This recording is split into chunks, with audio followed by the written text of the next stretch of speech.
Sveiki visi, šiandien mes aptarsime HTML elementą sąrašas.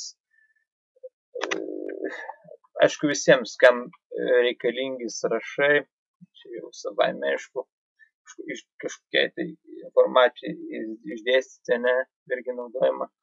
Taip pat labai patogus daiktas kurti meniu. Aš, pavyzdžiui, su sąrašais kuriu meniu punktus. Labai patogus daiktas. Ir štai vat einam mūsų aplankalą pamokos. Atsidarome, aš jau esu sukūręs failiuką sąrašai.html. Taip pat esu susirašęs pagrindinius būtinus HTML elementus, kad negaišti laiko. Sąrašas pradedamas konteineriu all. Taip rašome all. Tai reiškia, kad šis konteineris žymė sąrašo pradžią ir sąrašo pabaigą. Ir kokį mums dar reikia elementą parašyti, kad vat būtų sąrašas pilnas, tai elementas li. Vat ir čia tarkim ir čia parašome tekstą, kokį mes norim pamatyti, ne? Tarkim,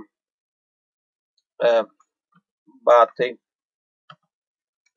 Čia, kad aiškiau būtų, ne? Batai, tapkės. Ir po to, tarkim,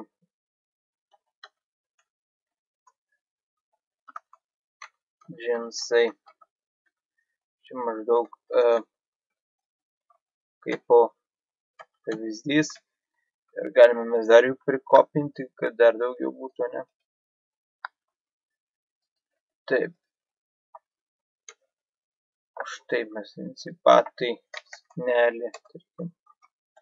Sknelė. Nors ten švarkas. Ir kojinis. Nesvarbu, ką parašysi. Ir čia mes galime parašyti, kad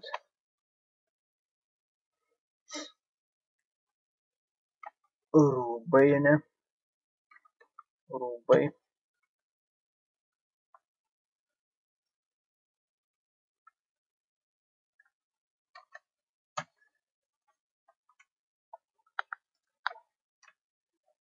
Aišku, kad mes vardinsime rūbus, ne? B konteineris, tai tas reiškia bold paryškinimas. Ir jis kaip ir jau atgyvenęs daiktas, bet aš dabar jį panaudojau. Štai, tuoj mes pamatysime, kokį rezultatą mes gavome. Išsisaugome. Ir atsidarome mūsų dokumentą. Ir ką mes išvystame.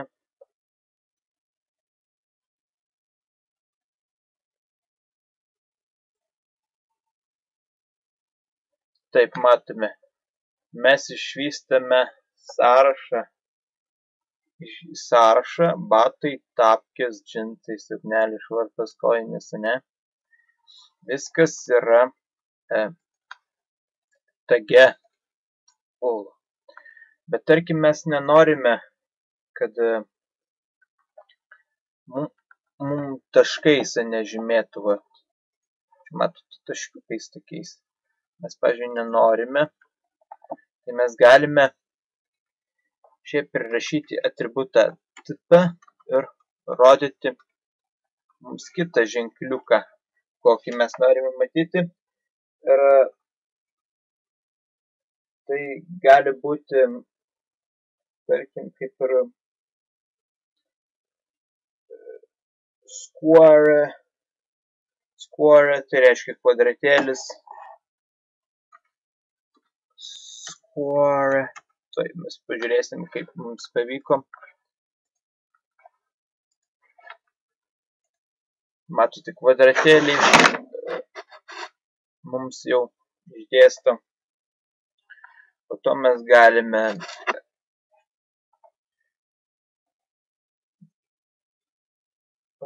galime kitokiais būdais išdėstyti. Tuoj pažiūrėsim. Visų neatsimenu. Taip pat, tarkim, koks ten būdavo, neatsimenu.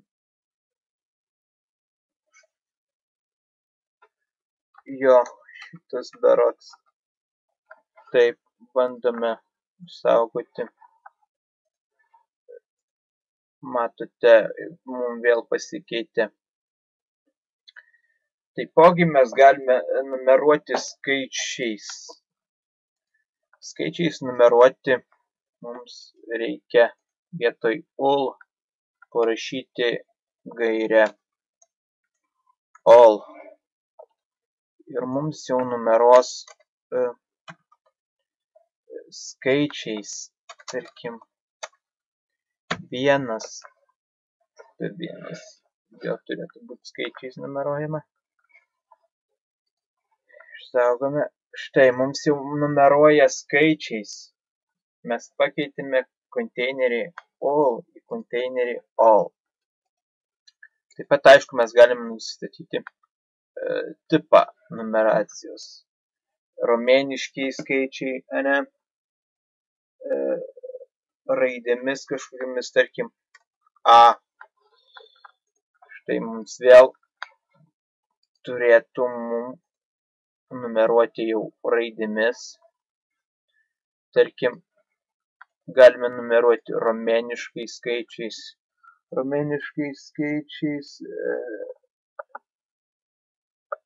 Tarkim, berods.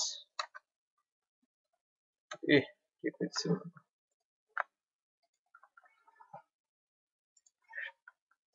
Tai romėniški skaičiai.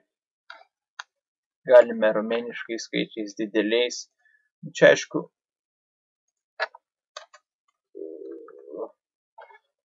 štai mums jau numeruos romėniškais dideliais skaičiais. Matote. Ir, kaip sakant, taip pat all atributas turi dar tokią įdomią savybę. Tarkim, jeigu mes numeruojame skaičiais, tai mes galime nusistatyti atributą start ir nurodo, nuo kurio numerio mums, pavyzdžiui, numeruos, tarkim, nuo 5. Štai įsisaugom ir taip, matote, jau ne nuo 1, o nuo 5 mums numeruoja.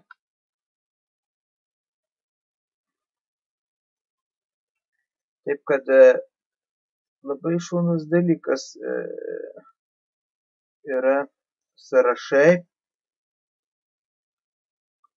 Ir, tarkim, mes norime, kažkokį dar žemesnį lygį, dar kitą lygį pereiti, tai, tarkim, mes norim, kad čia mums atsirastų šitame punkte dar vienas sąrašas, ko mums reikia. Tarkim, galim pridėti į sąrašą dar vieną sąrašą. Ir tai labai paprasta. Įterpus į ul konteinerį.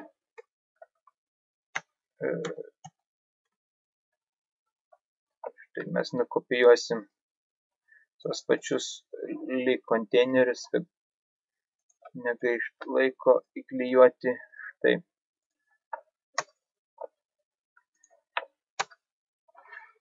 Išsisaugom. Žiūrim, ką turim. Matote, mum į šitą sąrašo dalį kitą sąrašo punktą, įterpia dar vieną sąrašą. Ir taip mes galime be galo, be krašto daryti tos sąrašus ir jais varijuoti taip, kaip norime. Taip, kad šiandien aš jums parodžiau beveik viską apie sąrašų elementų sąrašus, full ir all, jų pateikimo būdus. Viso gero ir iki.